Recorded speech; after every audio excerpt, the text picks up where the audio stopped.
All right. Let's get over to the White Sox. Our White Sox update. Oh God. I saw a stat this week.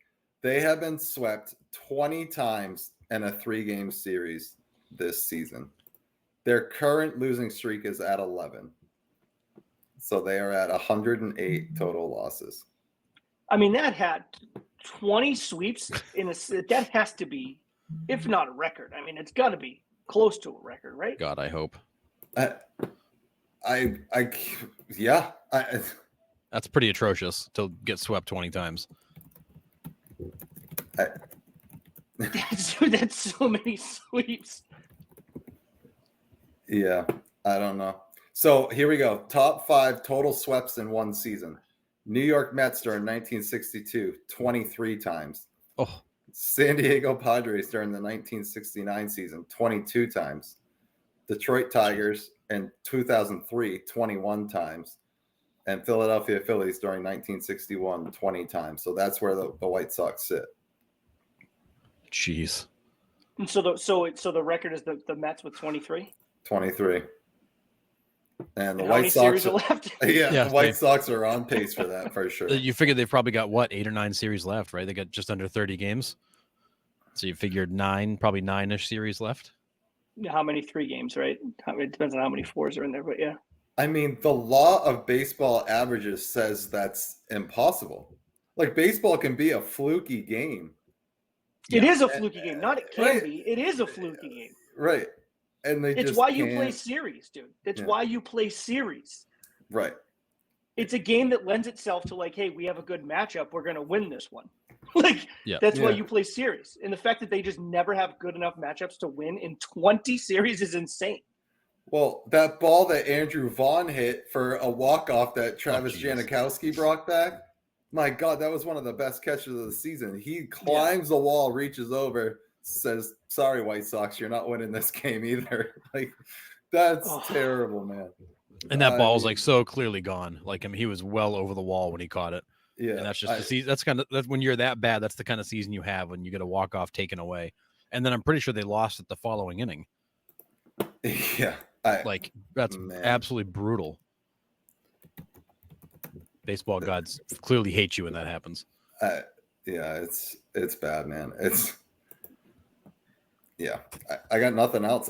I don't even know where. We've talked about this a few weeks ago. Like, where did the White Sox even begin to try to right the ship? If there's even a ship left to right. Like, I mean, what did they do?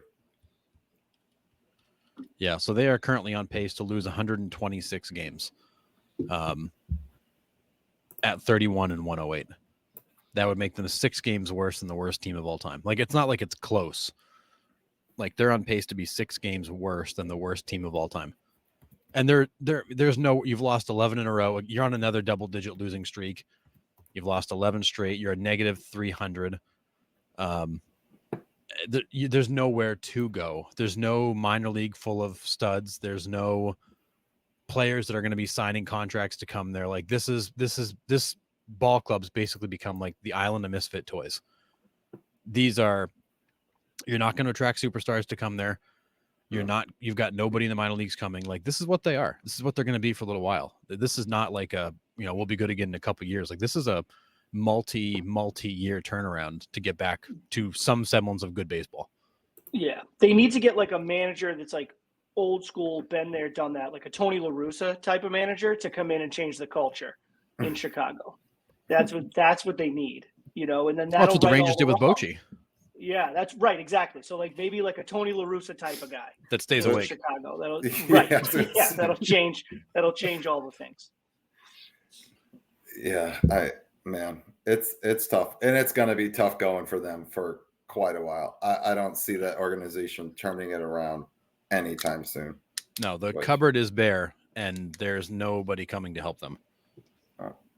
You have to hope for a stretch like the Orioles, where you compile like 5 or 6 years of first round draft picks, like high first round draft picks, develop them and get them to the show that way.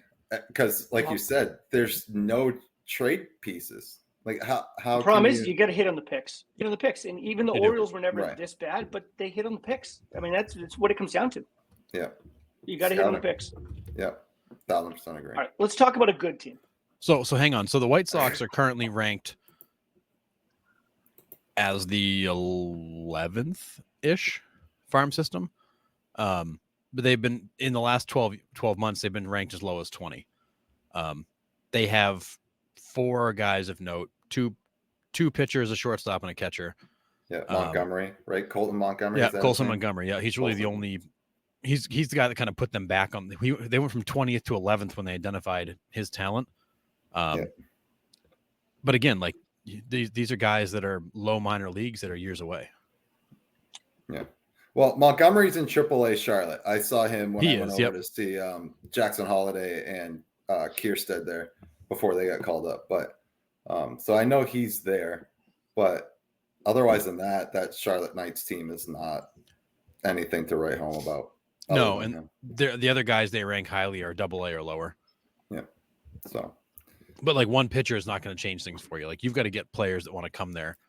Yeah. Reinsdorf is going to spend the money. Nobody's going to sign to play there. I mean, why would you go there to be the only guy that's going to do anything on a team that's terrible? Yeah.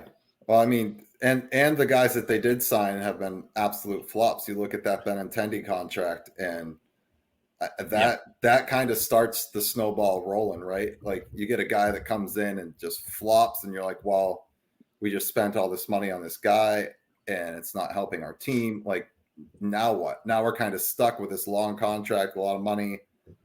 We don't have any more to spend. What do we do? We can't trade him away because his contract's too big. Like, what do we do? No, and the White Sox, I mean, to give the White Sox some credit, they have made some moves. Like they've tried to make some, like this in the Sale deal, they brought all those prospects back from the Red Sox. Moncada really never worked out. Kopech finally did, but it took years and a couple of surgeries. And then they just traded him off this year because they were so bad. Let's be honest. Kopech is not what he was supposed to be. No, he was a top line starter. Right. It's worked out in the sense of like they found a role for him, and he's been individually, he's been fine in the role, but that's not what they were supposed to get back. No, it was not. It was not. And so they've made some moves, they've signed some guys, and they just, like Sean said, you got to hit on the draft picks, but you got to hit on the signings and the trades, and they have yet to hit on anything. Like they've, it's kind of like they've thrown a bunch of stuff at the wall and nothing has stuck. So you got to clean up the wall and start over because they got nothing to show for it. They've been busy for 3 years building a team that's maybe may go down as the worst ever. It's not a good spot to be in. May go down as the worst ever. They've still got time. I mean, in my mind, they're the worst team ever, and I think the record will prove it out. But I mean, I guess they could for like 2 weeks not suck and end up far and away team we've ever seen. In our lifetime, it's not even close. And we've seen some bad Tigers teams, some bad Royals teams, some bad Orioles teams, some bad Padres teams. This is far and away the worst. Yeah, it's abysmal. Abysmal. Some bad Astros, but this is far and away the worst. Yeah. The Chicago White Sox or the 0-16 Detroit Lions? White Sox. Yes. Do you know how bad you have to be, dude, for this extended period of time? Yeah. 162 games and to lose. 126. As bad as the Detroit Lions were, I know no one is listening for football talk. As bad as the Lions were, it's not close. It's not close. It's the White Sox by a wide margin. Yeah. Okay, fair. Yeah, I mean, because you're in a game where a one pitch or a bad bounce can get you a win. So you're gonna get some. But I think the 0-16 Lions team might beat the White Sox team at baseball. That's how bad this White Sox team is. Okay, fair. It's fair. And for a second, not that it says a lot, but Garrett Crochet is 6-10 with a 3.61 ERA. What if he's not on the roster? He's got 6 wins. There's probably 8 or 9 wins that probably attributable to his starts. I mean, this could be a team that's 9 or 10 games even worse than they are now, if not for Garrett Crochet kind of coming out of nowhere. It's hard to think about, but it's bad. It's bad all around. Yeah.